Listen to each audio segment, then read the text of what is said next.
Well, welcome, and thanks for joining us for another episode of Lightbulb Moments. But this isn't just any other episode. This is episode number 150. Thanks for joining us today, and don't forget to subscribe to our YouTube channel to check out past episodes.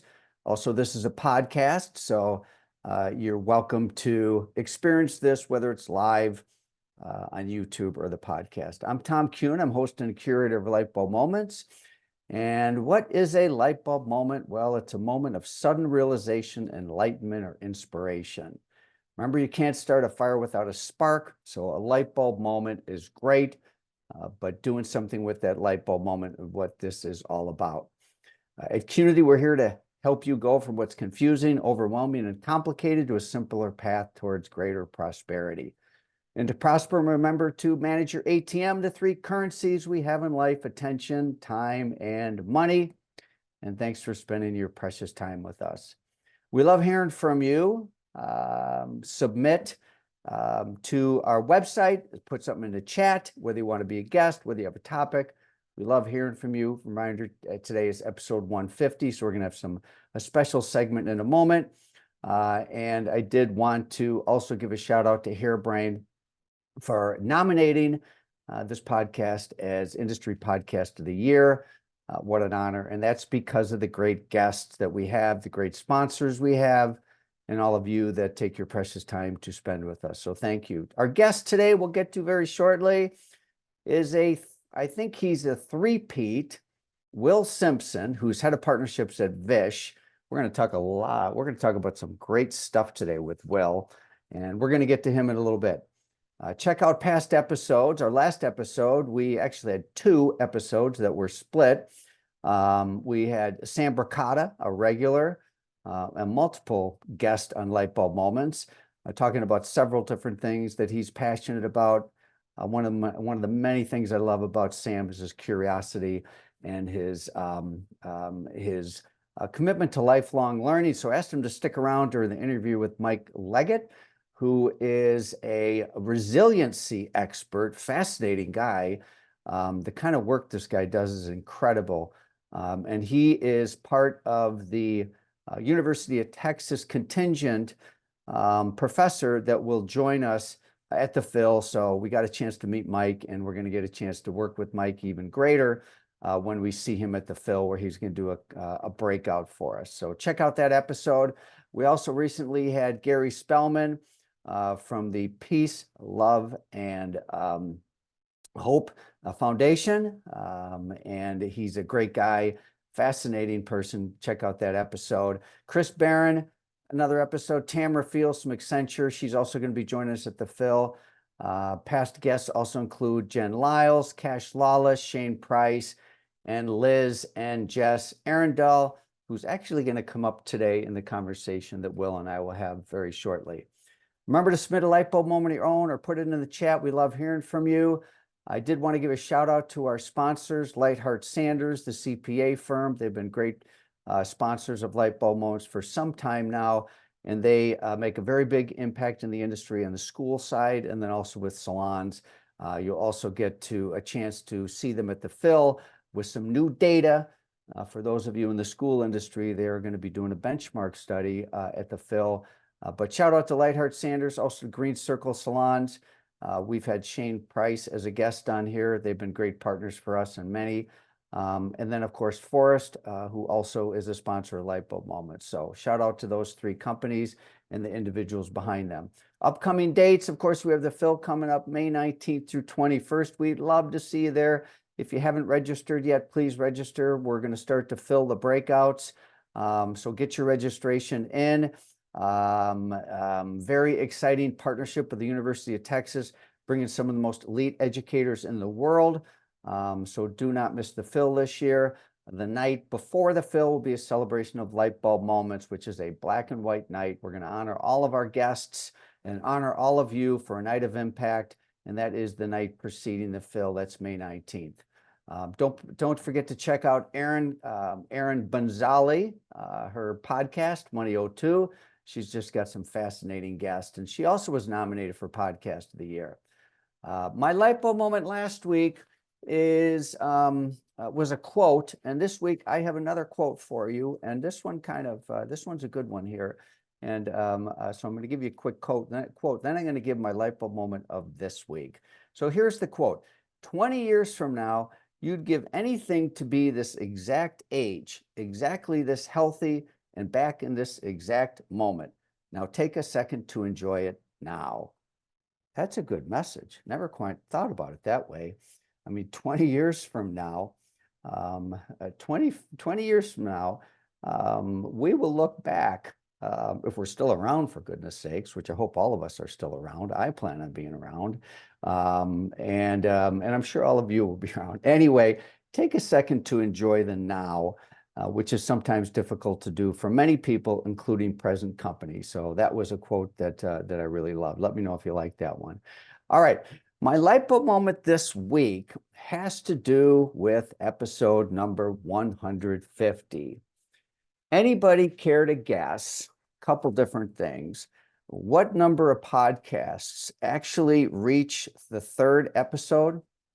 And then how many actually reach the 20th episode? All right, so that's going to be question number 1, number of podcasts. But the next one is going to be something put in the chat. I want to see if anybody can get this one without Googling it, okay?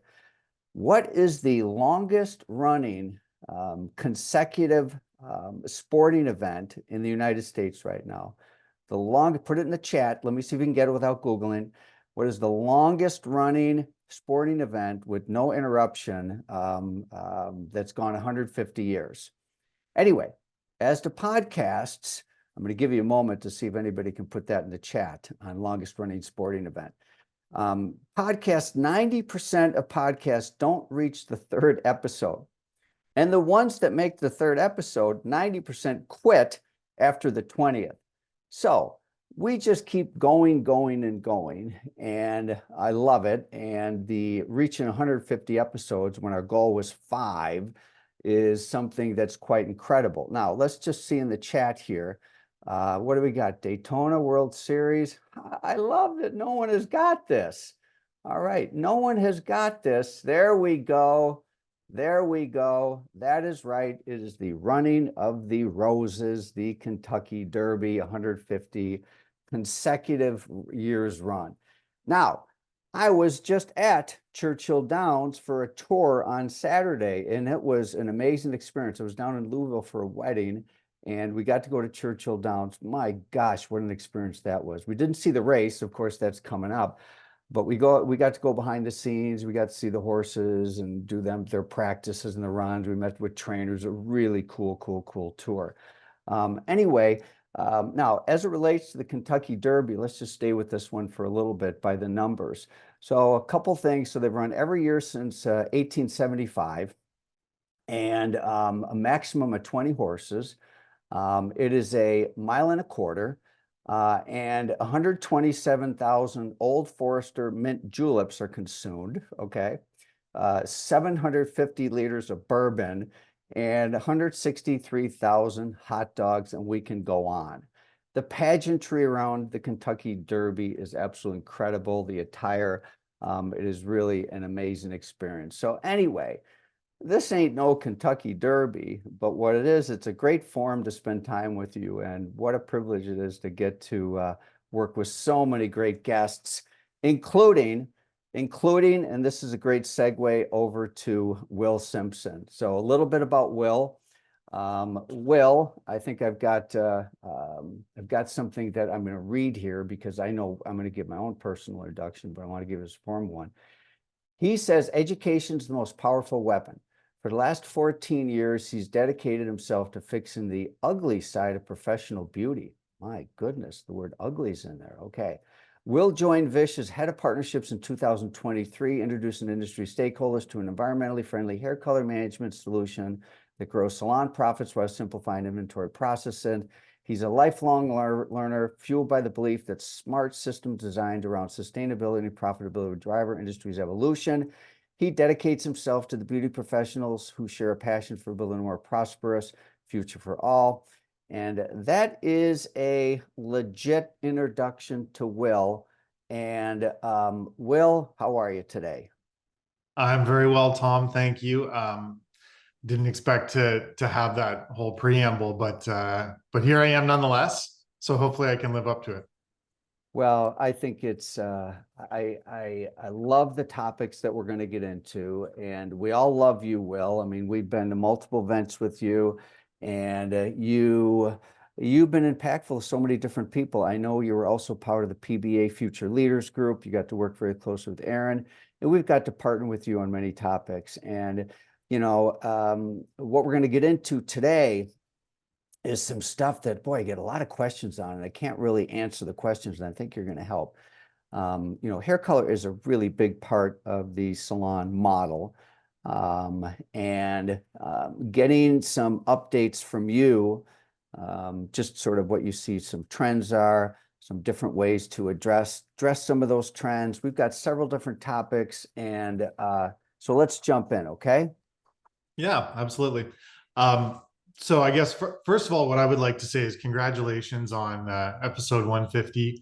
I was one of the people that was fortunate to sit in on the very first roundtables all those years ago, where we were in the midst of lockdown and there was so much uncertainty around where the world was headed, where the industry was headed, and this kind of became like a place of sanctuary for a lot of us, I think.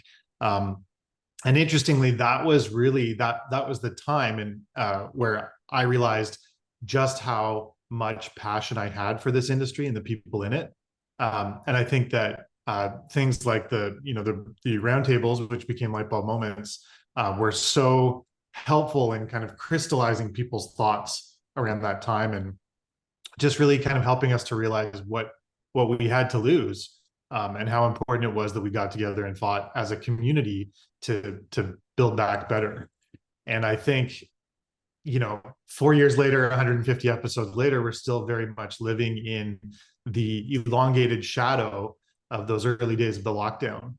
And some of these themes we were talking about long before COVID, the Great Resignation, I think, was already kind of, starting to happen. There were issues with recruitment and retention, but we know that a lot of these issues have really started to pronounce themselves at an accelerated pace. The costs that salons used to, have to manage have really undergone that much more challenge. I think that, rising costs, lost profits, these issues that, are very near and dear to us here at Vish really started to present themselves in a much more critical way during those early days of the pandemic. And I think now what we're seeing is, the normal costs, predictable costs of businesses have become so much more volatile. Things like insurance costs and obviously product costs. And so what we're really here to do is help salons to better understand that. I think, in a way that dovetails really well with what Qnity does from a financial literacy point of view. Yeah, it's some great comments there, and a lot to unpack what you just said there. And yeah, I do think that the Lightbulb Moments became a bit of a sanctuary for present company included. It became one of these times for me personally to just get my head up out of the sand and come out and be with people. So it's been a wonderful forum here.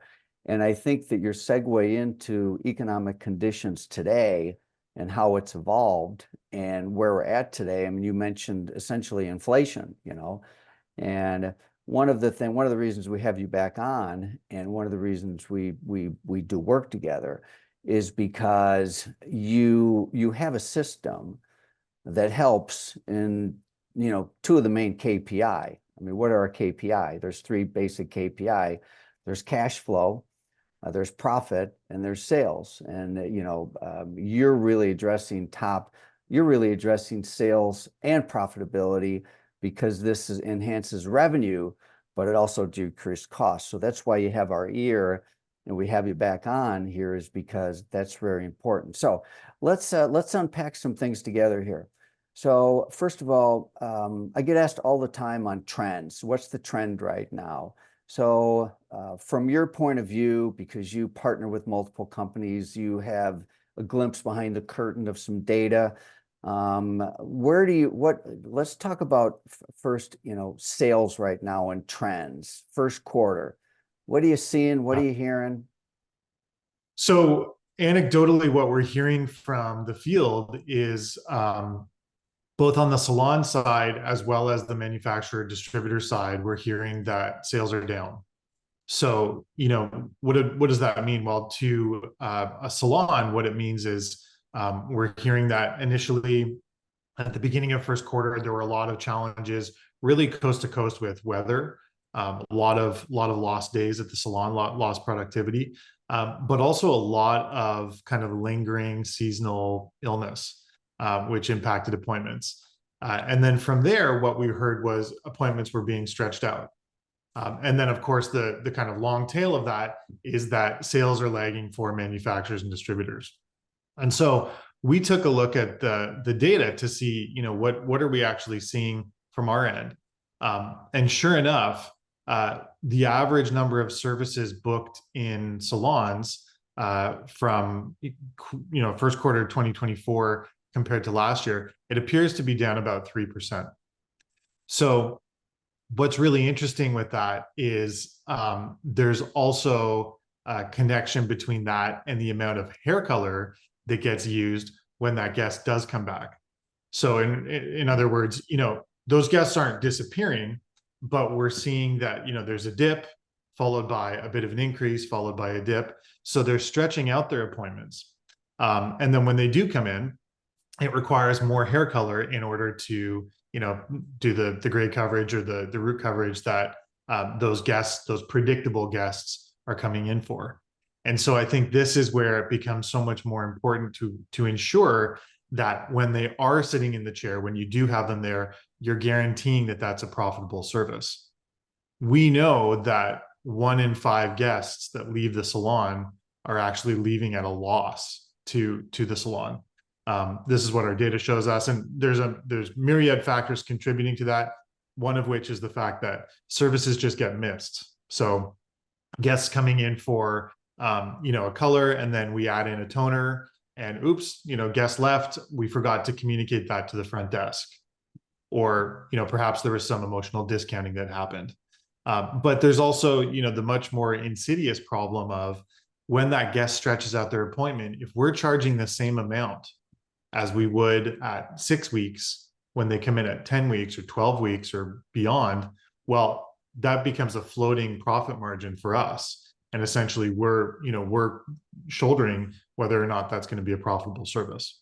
Yeah, let's break this down here. This is a great dialogue here. So first of all, you're giving us an estimate that's based upon some anecdotal, et cetera, of first quarter down 3% compared to prior year. Yeah. You're also suggesting that the primary culprit of that is, if we look at we look at the business from a very simple lens, which is called 2-number growth. We have client visits and average ticket. So I think what you're suggesting is the lack of growth is in particular due to less visits. All right, so client count down. Now, anecdotally here, we also know that's very common during an economic slow turn. And I'm not quick to get in the bandwagon about an economic slowdown right now. But I'm not in denial about a trend, okay? And that's why I think the trend actually could be weather related. Let's get further in the year to see where we're at, but we can't deny if, services are down 3%. So, what normally happens is, and I think this is the point that part of the point that you're making, is that when client visits go down, average ticket better go up. And that is, in fact, exactly what happens during a recession in the beauty industry. All right. Now, the insight that you're giving here, so we talked about sales trends, but you're also dealing with profitability trends too, which is, again, one of the things I love about you guys is you are focused on profitability too. And that's really interesting that you mention the cost going up simply due to needing more product for practical reasons that come out of stretching a visit here. You throw out some other nuggets here, emotional discounting. I'm going to quote you on that one. I've actually never heard those terms coupled together. And I think we all know what it is, you know. Yeah, intuitively you hear the term and you go, oh yeah, we've got that. And I think, when we ask a group of people, owners, stylists, everybody kind of looks inwardly, pauses, and goes, yeah, I've done that. Right. And it's just the reality, whether it's discounting friends and family because it's awkward, or discounting a guest who spends a lot of money. We often hear the industry talking about stylists, what's the expression, something like living out of their own pocketbook Right. when they're servicing the guests, so they're thinking through their own financial lens rather than letting the guests kind of determine what they can spend. And so those are the types of situations where emotional discounting pops up. But to get back for a moment to the cost of the service, just to kind of give you a number to hang on to there, Tom. What we know is that in March of 2023, the average time between appointments was 67 days. This is in the Vish system, looking at all of our 2,200 plus salons. The average time between appointments, between color appointments, I should say, was 67 days. In March of 2024, it was 74.5 days. Okay. So if every guest is now stretching out their appointment by a week, well, what is that going to do to profitability at the end of the year? And so to your point, what do we need to do when they're in the chair to ensure that the average ticket is going up, or at minimum to ensure that the profitability of that guest services is protected? So ensuring that we don't have that floating margin, but that we have, a consistent, predictable margin associated with every category of service coming into the salon. Let's come back. Let's come back to profitability here, and and it's really a very interesting data point you just shared there, about stretching out visits, based upon number of days, and then the other thing you shared is 100, or I'm sorry, 1 out of 5 guests leave at a loss. We'll come back to this. Let's talk about the need for industry data, and your data points are from the Vish system, which you've got enough of a sample size. There are 2,200 businesses to be very meaningful. But would you agree that we are missing data in this area right now? I mean, shouldn't we be able to just pretty quickly just say, here's a whole data table in the first quarter that shows that, here's where sales in all the different categories, whatever. I mean, am I alone in this just quest, or what? Well, I think you've been kind of like, the flag bearer in a lot of the data that our industry's, trying to conjure up.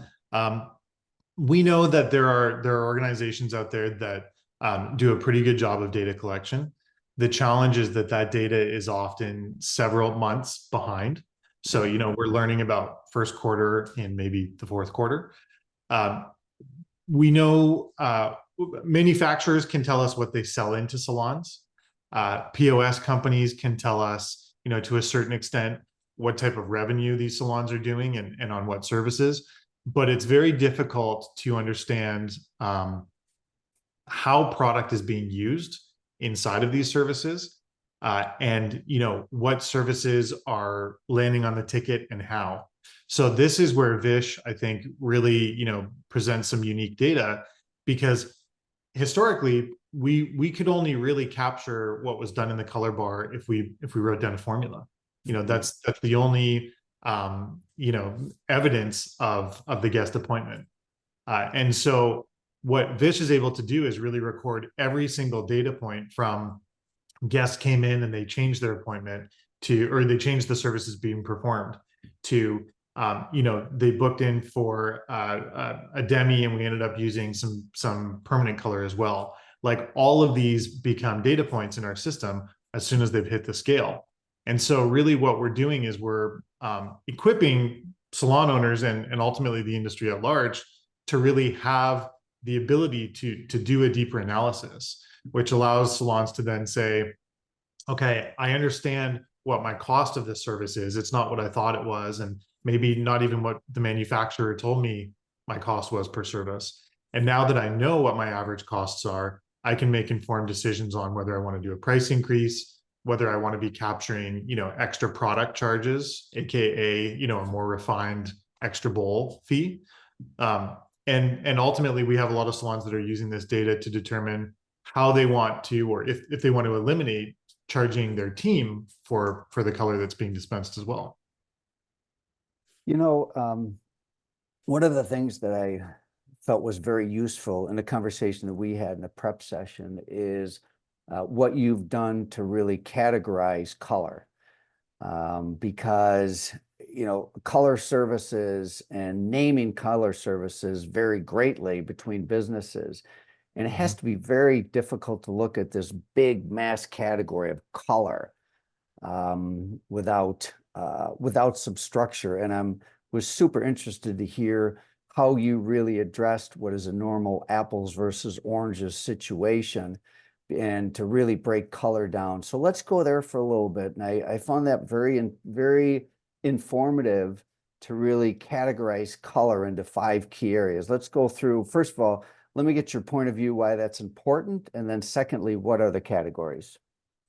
Yeah. So as you said, if we're looking to compare apples to apples when we're talking about hair color from one salon to the next, or even from one brand to the next, it's important to really understand what are the services that we're talking about.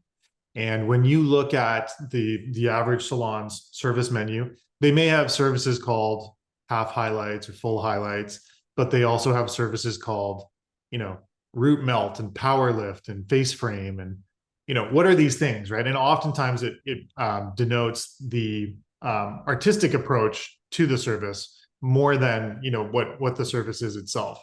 So what Vish does, and how we're really working with the POS companies and the brands to try and align our thinking around these service categories, is let's break it into kind of manageable chunks that speak really to that entire category. So when we're talking about the 5 categories, we're talking about new growth, also known as root retouch, for example.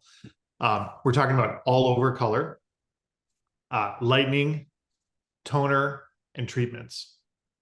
And so by breaking, and then there is kind of like a 6th sort of catch-all, which is combined services, because oftentimes in our system we're seeing that salons don't want to do a high lift service and then leave somebody to go on their own. They want to add a glaze as well. Okay, so fine, that's a combined service.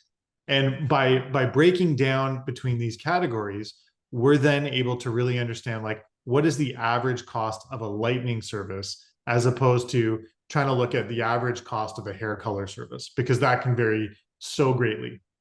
And I mean, when you look at the most elaborate menus, there will be something called a creative color, which may involve highlights, a root retouch, a toner, and so this really gives us the ability to get much more precise, and then use that as kind of a benchmark with the POS companies to be able to help the industry to understand what its costs are, what the average pricing is, and where we're heading with our pricing to make sure that we're remaining competitive.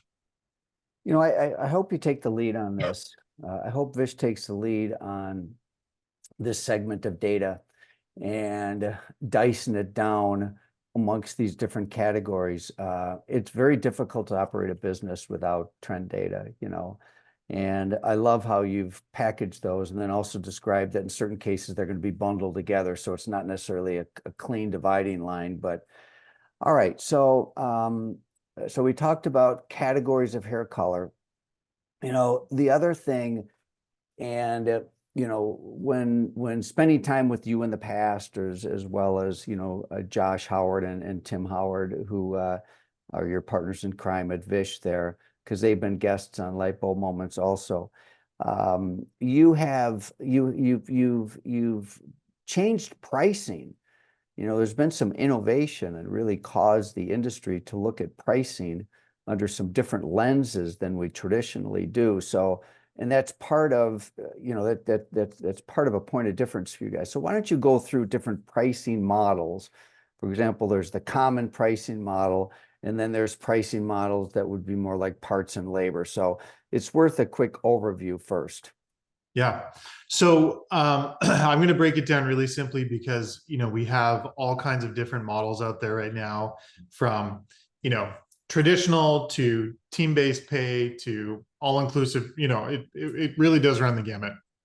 Um, at Vish, we know that the hardest thing to do is really to make a wholesale change, like to say, I'm gonna flip my pricing over.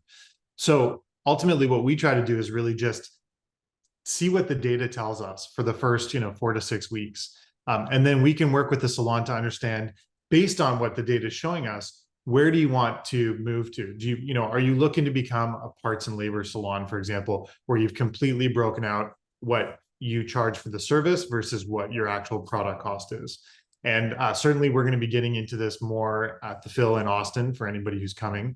We're going to be talking with Luscious and Co. That made the move to parts and labor. But ultimately, our system works with anybody, regardless of their pricing model. And the idea, Tom, is to support a salon, whether they're doing traditional all-inclusive pricing and saying, an all-over hair color is $125, or a salon that has completely broken that out.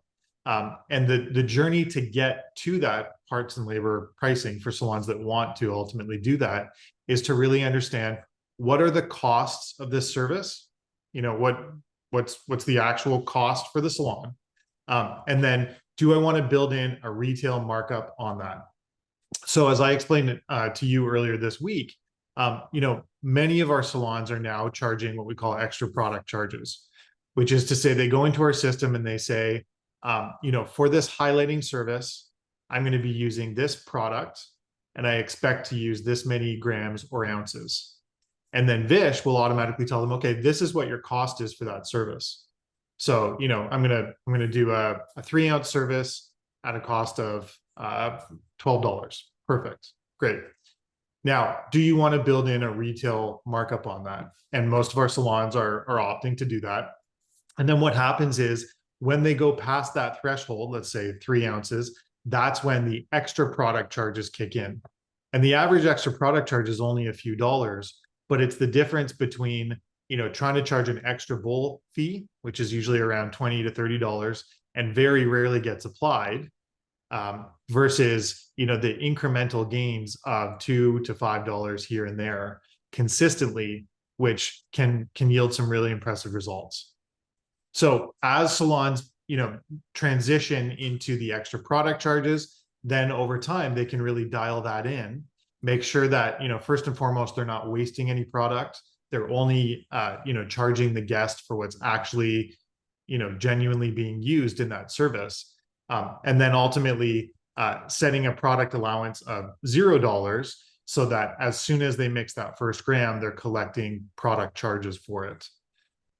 Yeah, just a point of clarity, and I stressed this last time when you've been part of this audience, is language is important here. And everything that Will just said there, using the 2 words product charge, we can add the word client in front of it.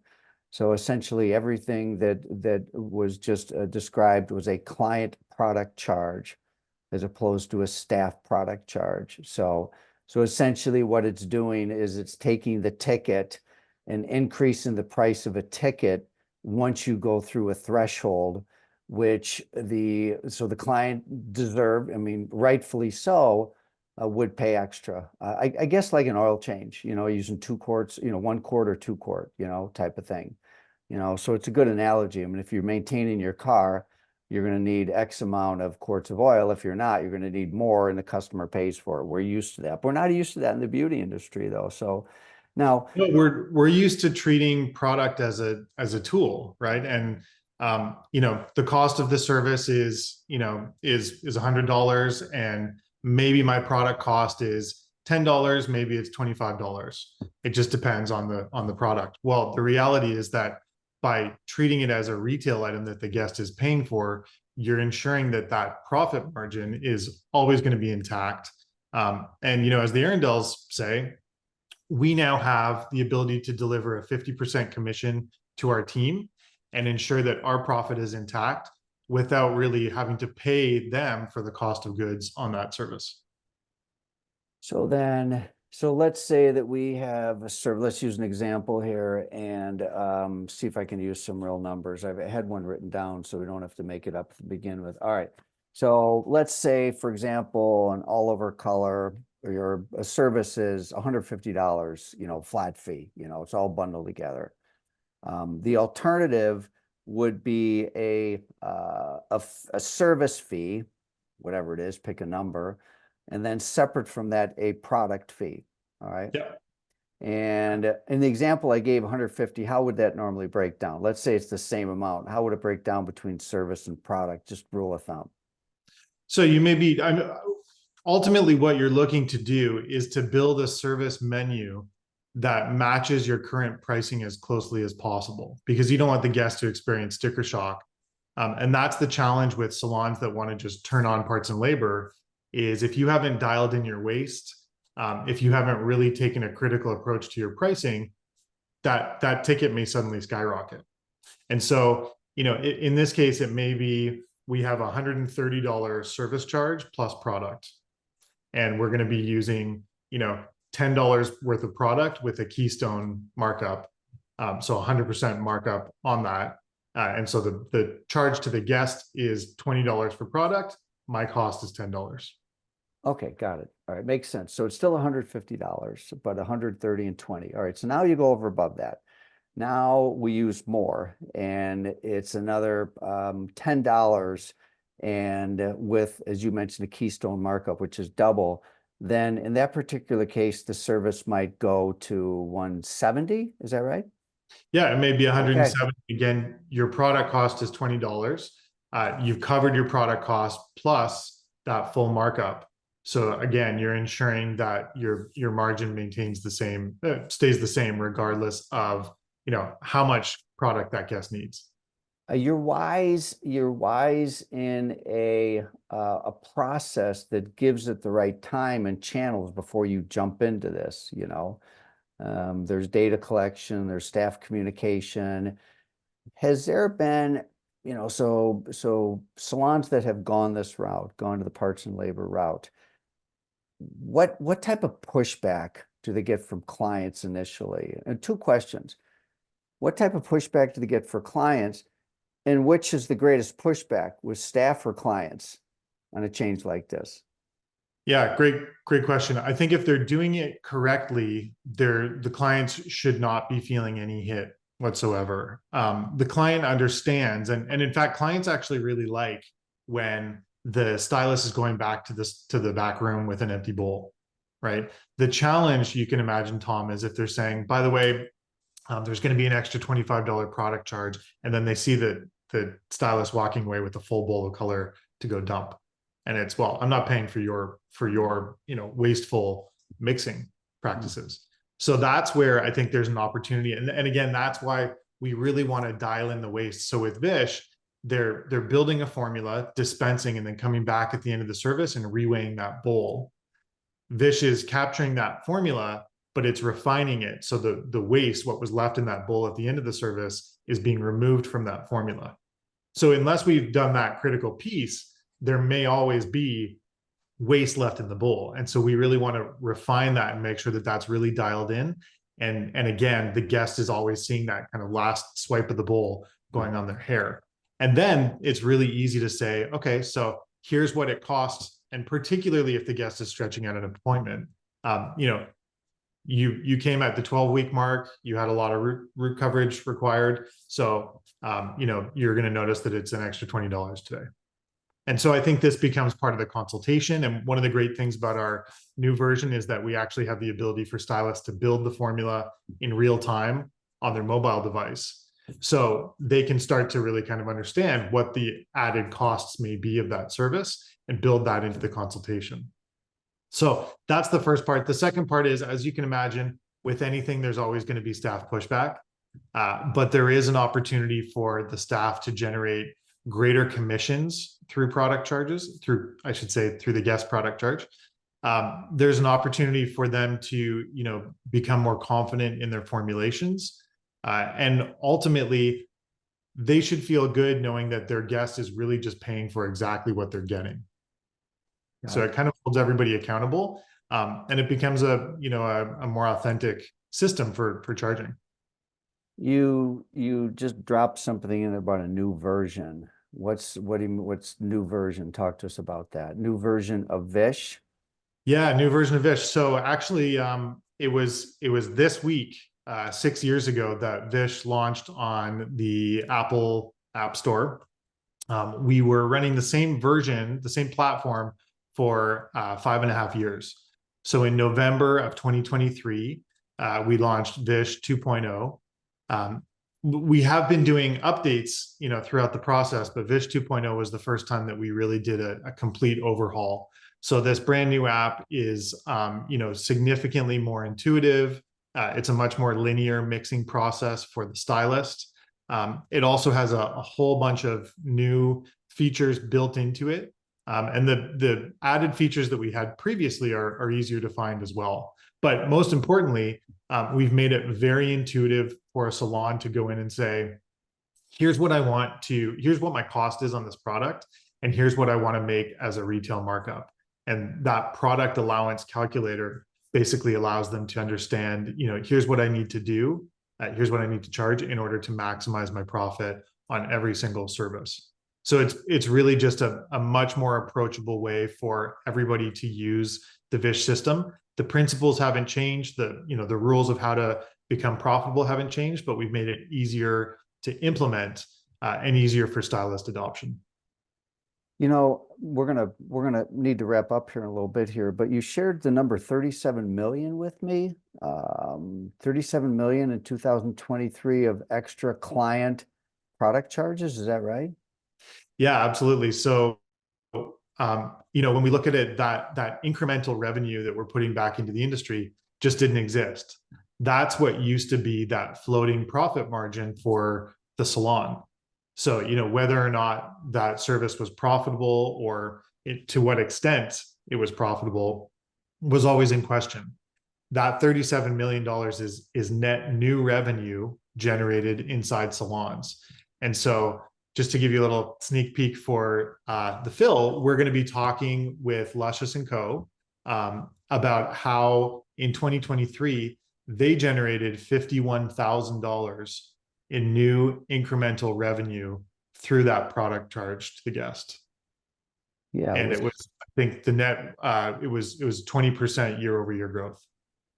Yeah, well, with clients stretching out visits and the need to raise your average ticket, that's why this is such a great topic here. And all right, let me see. Is there anything, I'm trying to think if is there anything we've missed, Will, that you and I spoke about?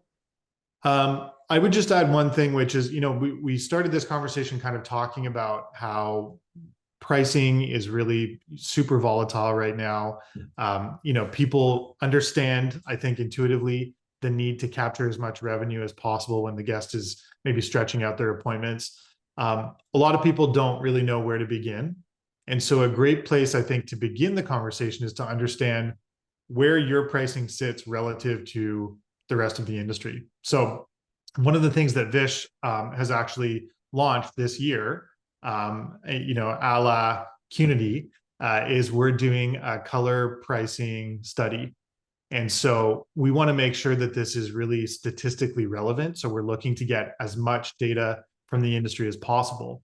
And so with that, we're encouraging everybody to take 5 minutes, fill out their color pricing survey, and then they're going to get instant results to see where they sit relative to the industry. That becomes a great, sort of quick gut check to see if you need to take action. But then ultimately, we'll also be releasing the results this summer to everybody who contributes to this study. So I'm going to put it here in the chat. If anybody wants to take 5 minutes and enter a few data points and really kind of get a sense for where they are relative to their peers, because I think that becomes sort of the first, critical indication that something may be wrong in your business or that you're on the right track. That's good stuff. We'll have to make sure that we push that also at the fill to make sure you get enough responses. Will, always a delight to spend time with you. You're live from Vancouver, Canada here, Vancouver, British Columbia, Canada. So, and then you're going to be on the road quite a bit. I'm going to see you personally at some upcoming events, and then we're going to see you at the Phil. So, always a delight. Let's give this guy a virtual round of applause. Great stuff. Can't get enough of this. Check out the chat there, and Will. You'll be getting, I believe this will probably be your third $1 million light bulb. So you have a I almost have enough, Tom, to light my entire house.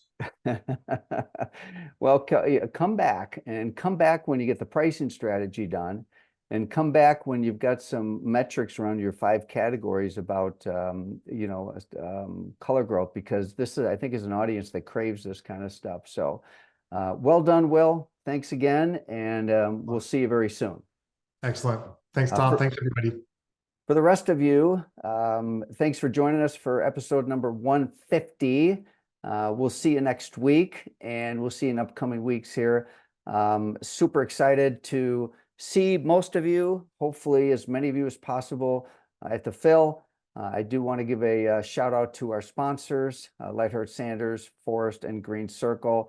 And this is so fun doing this. But it's most fun to have all of you and to have great guests. Shout out to the Qnity team also, Michelle, JP, Marie, Adriana, Aaron, everybody that also helps make this podcast happen. And cheers to episode number 150. Thanks again, everybody. Have a great rest of the week.